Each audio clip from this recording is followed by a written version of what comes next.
વિદ્યાર્થી મિત્રો, આપણે જૈવિક ક્રિયાઓમાં વાત કરી ગયા હતા કે જીવંત પ્રક્રિયાઓ અથવા તો સજીવને જીવવા માટે જરૂરી ક્રિયાને આપણે જૈવિક ક્રિયા કહીએ છીએ.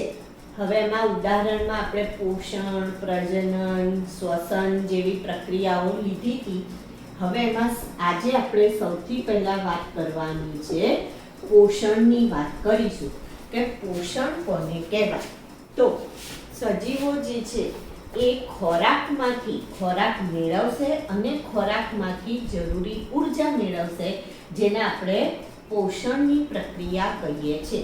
એટલે ખોરાક સજીવો દ્વારા, પોષણ કોને કહીશું તો સજીવો દ્વારા ખોરાક ગ્રહણ કરવો, ખોરાક ગ્રહણ કરવો અને તેમાંથી ઉર્જા મેળવવાની તે પ્રક્રિયાને પોષણ કહે છે. તે પ્રક્રિયાને શું કહીશું? પોષણ કહેવાય છે. ખોરાક ગ્રહણ કર્યો અને એમાંથી શું મેળવ્યું? ઉર્જા. તો એને આપણે શેના તરીકે ઓળખીએ છીએ? પોષણ તરીકે ઓળખીએ છીએ. હવે આપણે જે ખોરાકની વાત કરી તો એ ખોરાકમાં કેટલાક જુદા જુદા પ્રકારના ઘટકો રહેલા હોય. ખોરાકમાં બે પ્રકારના મુખ્ય ઘટકો છે, કાર્બનિક અને અકાર્બનિક. ધારો કે હું તમને એમ પ્રશ્ન પૂછું કે તમે ખોરાકમાંથી રોટલી, દાળ ભાત, શાક ખાઓ છો, રોજ સવારે રોટલી, દાળ ભાત, શાક આપણે ખાઈએ છીએ, તો એમાંથી શું મેળવીએ છીએ?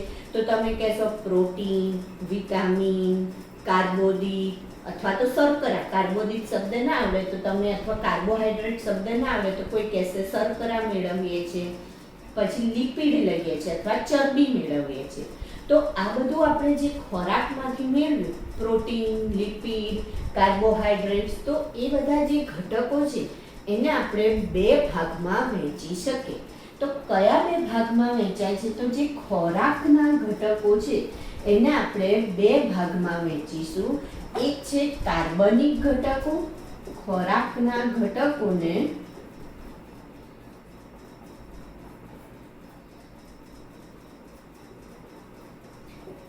કાર્બનિક ઘટકો અથવા ખોરાકમાંથી મેળવાતા ઘટકો, એને કાર્બનિક ઘટકો કહીશું. અને બીજા છે અકાર્બનિક ઘટકો. કાર્બનિક ઘટકો અને અકાર્બનિક ઘટકો. તો કાર્બનિક ઘટકોમાં કોનો સમાવેશ થશે? તો આપણે જે કાર્બોદિત અથવા કાર્બોહાઈડ્રેટ, બીજું આવશે પ્રોટીન અને ત્રીજું આવશે લિપિડ અથવા એને આપણે ચરબી તરીકે ઓળખીએ છીએ. તો આનો સમાવેશ આપણે કાર્બનિક ઘટકોમાં કરીશું. જ્યારે જો તમે આપણે જે દાળ ખાઈએ છીએ તો દાળમાંથી આપણને પ્રોટીન મળે છે, બરાબર. જે આપણે ભાત ખાઈએ છીએ, રોટલી ખાઈએ છીએ, એમાંથી આપણને કાર્બોહાઈડ્રેટ્સ મળે છે. રોટલી ઉપર ઘી લગાવવામાં આવે તો એમાં આપણને લિપિડ અથવા તો ચરબી મળે છે. શાકભાજીમાં જે તેલ હોય છે એમાંથી પણ આપણને લિપિડ મળે છે.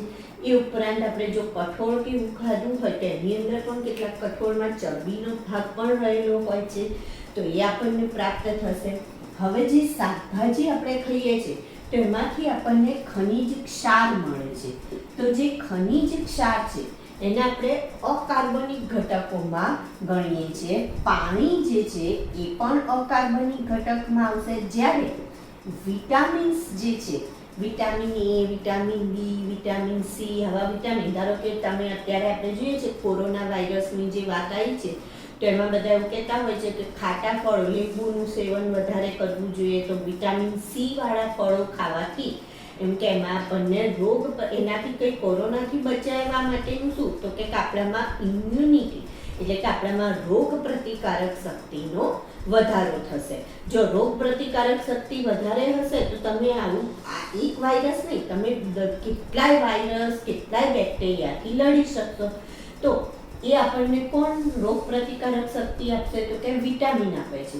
તો આપણે વિટામિન સી ની વાત કરી. એવી રીતના વિટામિન B12 તમે જોતા હશો કે અત્યારે તો આપણે ઘરમાં બધાના ત્યાં આરો પ્લાન્ટના પાણી થઈ ગયા, તો કે B12 દરેકમાં ડેફિશિયન્સી છે. કારણ કે એક તો આપણે માંસ મચ્છી એવું ખાતા નથી, પ્રાણીજન્ય આપણો ખોરાક નથી, ઈંડા નથી ખાતા, તો એના કારણે આપણામાં B12 ની ખામી છે.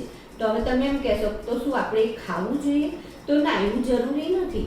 એની જગ્યાએ આપણે દહીં ખાવું જોઈએ, તો એના દ્વારા આપણા શરીરમાં વિટામિન B12 ઉત્પન્ન થઈ શકે છે. તો આ વિટામિન જે છે એનો સમાવેશ કાર્બનિક અને અકાર્બનિક બંને ઘટકોમાં કરવામાં આવે છે. તો આ ખોરાકના ઘટકોની વાત થઈ. હવે આપણે ફરીથી પોષણ ઉપર આવી જઈએ કે પોષણની જે આપણે વાત કરી તો એના પ્રકાર કયા કયા છે? તો એના જે પ્રકારનું ચાર્ટ, પ્રશ્ન એવો છે કે પોષણની વ્યાખ્યા આપી.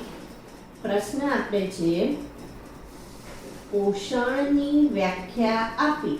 જો હવે તમારે છે ને બાયોલોજીની એક આખી જુદી નોટ બનાવી, કારણ કે બાયોલોજીના જેટલા ચેપ્ટર છે એ હું ભણાવીશ અને બાકીના સેજલ મેમ લેશે. તો આપણે શું કરીશું, બાયોલોજીની નોટ બનાવીશું. એમાં ચેપ્ટર નંબર 6 જૈવિક ક્રિયાઓ અને એના જે પ્રશ્ન છે એ હું તમને હવે વર્કશીટ જે આપું છું એ પ્રશ્ન તમારે લખવાના રહેશે. તમારી જાતે તમારે લખવાના, અને જે પ્રશ્નમાં તમને ડિફિકલ્ટી હોય એ તમે મને પૂછી શકો છો. તો આપણે હવે પ્રશ્ન આવે છે કે પોષણની વ્યાખ્યા આપી. પોષણના પ્રકારોનો ચાર્ટ બનાવો અને સમજાવો. પ્રકારોનો ચાર્ટ.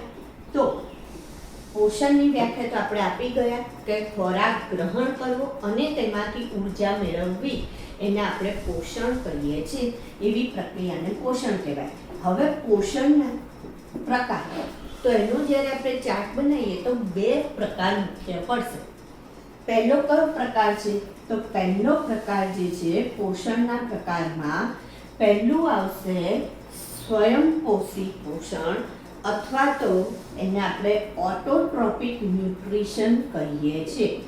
સ્વયંપોષી પોષણ, અથવા એના માટે ઇંગ્લિશ શબ્દ, જો તમારે ઇંગ્લિશ શબ્દ પણ યાદ રાખવાના છે, એનું લખવું જરૂરી નથી, પણ કેમ યાદ રાખવાના કે કોઈ જગ્યાએ પ્રશ્ન આવો પણ પૂછાઈ શકે છે એટલા માટે.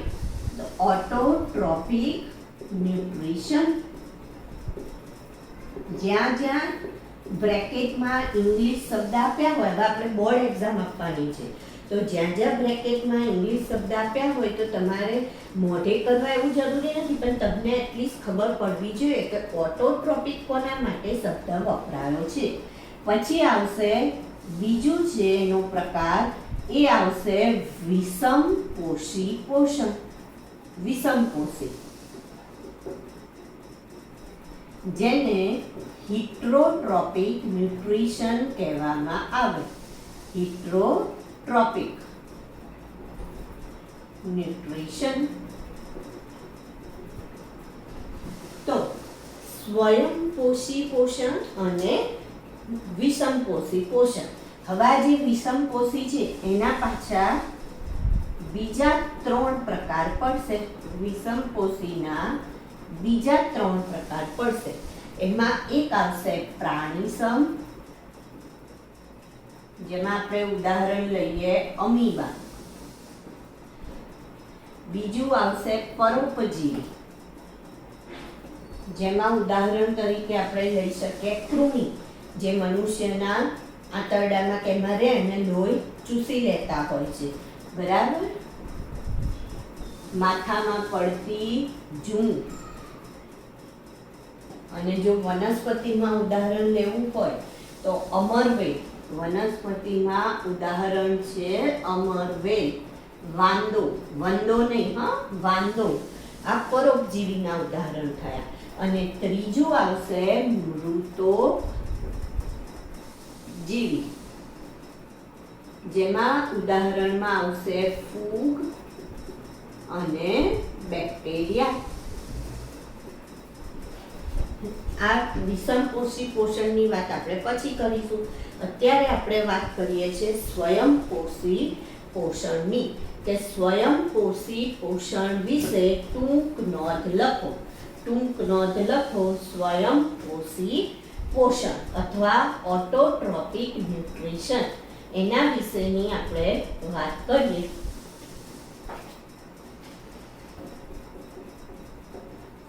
સ્વયંપોષી પોષણ. તો હવે ઓટો મીન્સ સ્વયં અને ટ્રોપે મીન્સ પોષણ. તો પોતાની જાતે પોષણ મેળવવું, જેને કેવું પોષણ કહેવાય? સ્વયંપોષી પોષણ કહેવાય. હવે હું તમને એક જ ઉદાહરણ આપું કે પ્રકાશ સંશ્લેષણની પ્રક્રિયા કોણ કરે છે? લીલી વનસ્પતિ. શબ્દ લીલી વનસ્પતિ લેવો જરૂરી છે. કેમ? તો કે એમાં ક્લોરોફિલ એટલે કે હરિત દ્રવ્ય હોય છે અને એના દ્વારા જ પ્રકાશ સંશ્લેષણની પ્રક્રિયા થશે. તો લીલી વનસ્પતિ. હવે આપણે પ્રકાશ સંશ્લેષણની વ્યાખ્યા આપીએ. લીલી વનસ્પતિ તો પહેલું તો સ્વયંપોષી પોષણ એટલે શું?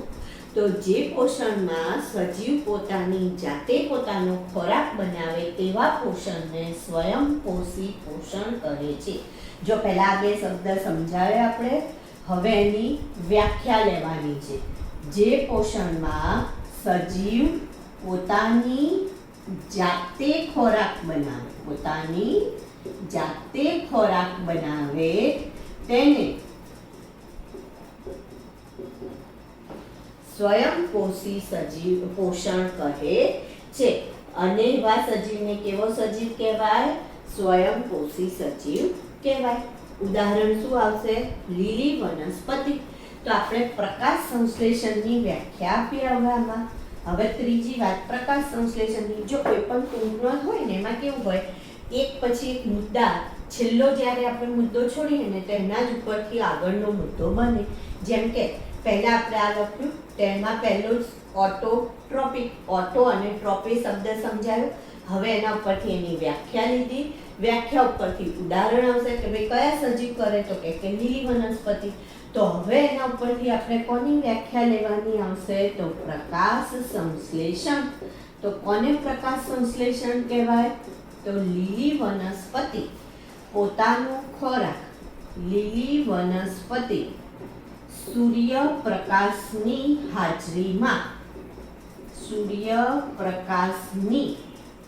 હાજરીમાં ક્લોરોફિલ અથવા એને હરિત દ્રવ્ય કહેવાય ની મદદથી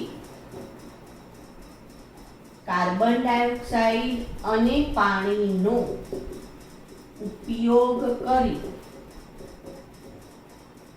પોતાનો ખોરાક બનાવે છે.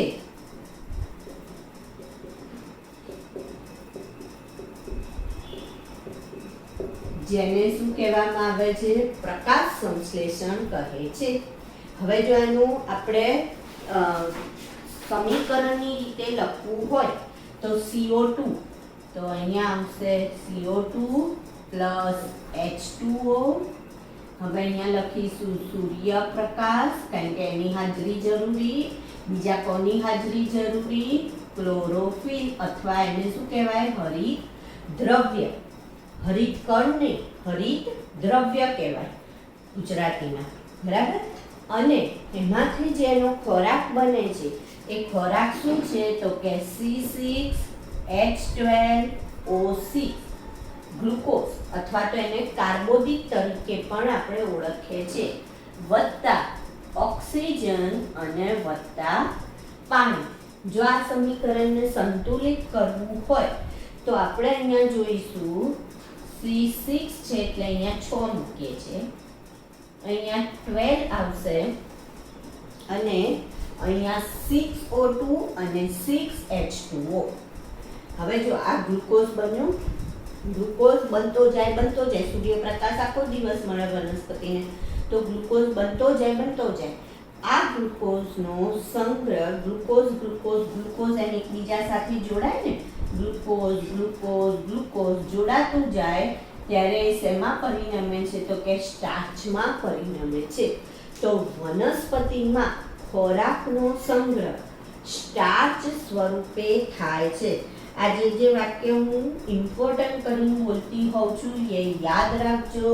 હેતુલક્ષી માટે ખાસ અગત્યના છે કે વનસ્પતિમાં ખોરાકનો સંગ્રહ કયા સ્વરૂપે થાય છે. ખોરાક બન્યો કયા સ્વરૂપે? તો ગ્લુકોઝ બન્યો. અને ખોરાકનો સંગ્રહ કયા સ્વરૂપે થયો? સ્ટાર્ચ સ્વરૂપે થાય છે. જ્યારે જો પ્રાણીમાં લઈએ તો પ્રાણીમાં ખોરાકનો સંગ્રહ ગ્લાયકોજન સ્વરૂપે થાય છે. પ્રાણીમાં ખોરાકનો સંગ્રહ કયા સ્વરૂપે થાય છે? ગ્લાયકોજન સ્વરૂપે થાય છે. હવે તમને એવો પ્રશ્ન પૂછાય કે અમીબામાં ખોરાકનો સંગ્રહ ખાલી જગ્યા સ્વરૂપે થાય છે. પહેલા તમારે એ નક્કી કરવું પડે કે અમીબા એટલે પ્રાણીમાં આવશે કે વનસ્પતિમાં આવશે. અથવા તો તમને એવું પૂછાય કે હંસરાજમાં ખોરાકનો સંગ્રહ ખાલી જગ્યા સ્વરૂપે થાય છે. તો હંસરાજ એ વનસ્પતિ છે, અમીબા એ પ્રાણી છે. તો ખોરાકનો સંગ્રહ અમીબામાં કયા સ્વરૂપે થશે? ગ્લાયકોજન. અને વનસ્પતિ હંસરાજ તો એમાં કયા સ્વરૂપે થશે? સ્ટાર્ચ સ્વરૂપે.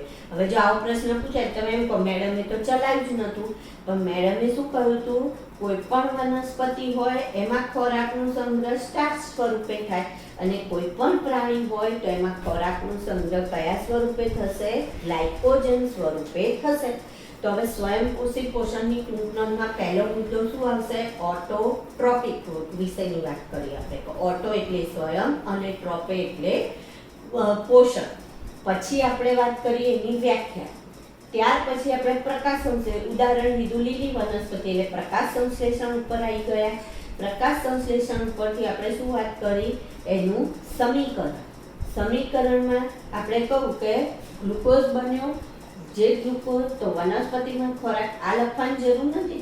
તમારે સીધું એવું લખવાનું છે કે વનસ્પતિમાં ખોરાકનો સંગ્રહ સ્ટાર્ચ સ્વરૂપે અને પ્રાણીઓમાં ગ્લાયકોજન સ્વરૂપે થાય છે. આ વાત થઈ બરાબર. હવે આ જે આપણે પ્રકાશ સંશ્લેષણનું સમીકરણ લખ્યું એના ઉપરથી 3 ઘટનાઓ આપણે અહીંયા કહી શકીએ. પ્રકાશ સંશ્લેષણ સાથે સંકળાયેલી 3 ઘટનાની વાત કરીએ તો સૌથી પહેલી શું ઘટના આવશે? તો સૌથી પહેલું એવું કહે છે કે ક્લોરોફિલ દ્વારા પ્રકાશ શક્તિનું અથવા તો પ્રકાશ ઉર્જાનું શોષણ. કોના દ્વારા? પહેલી ઘટના શું થશે? ક્લોરોફિલ દ્વારા પ્રકાશ ઉર્જાનું શોષણ. જો આ જ ના થાય, ક્લોરોફિલ શોષણ જ ના કરે તો પ્રક્રિયા આગળ વધે નહીં. અને એટલા માટે અહીંયા આપણે શરત શું લીધી? લીલી વનસ્પતિ. કોઈ પણ વનસ્પતિ ના ચાલે, લીલી વનસ્પતિ હોય તો જ પ્રકાશ સંશ્લેષણની પ્રક્રિયા થાય. અને જે લીલી નથી, જેની જોડે ક્લોરોફિલ નથી એવી વનસ્પતિ, જેમ કે અમરવેલની વાત કરી આપણે, વાંદાની વાત કરી કે જેમાં પર્ણ આપણે કેક્ટસની, તમે કેક્ટસ ફાફાથોરની જોયું હશે, પ્રકાંડ લીલું હોય કારણ કે પર્ણ શેમાં પરિણમ્યા હોય? કંટકમાં પરિણમ્યા હોય. તો પણ પ્રકાંડ કેવું છે? લીલું. તો લીલું છે માટે પ્રકાશ સંશ્લેષણ કરી શકે છે.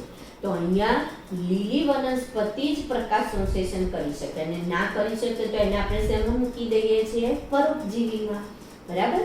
તો ક્લોરોફિલ દ્વારા સૌથી પહેલા પ્રકાશ ઉર્જાનું શોષણ.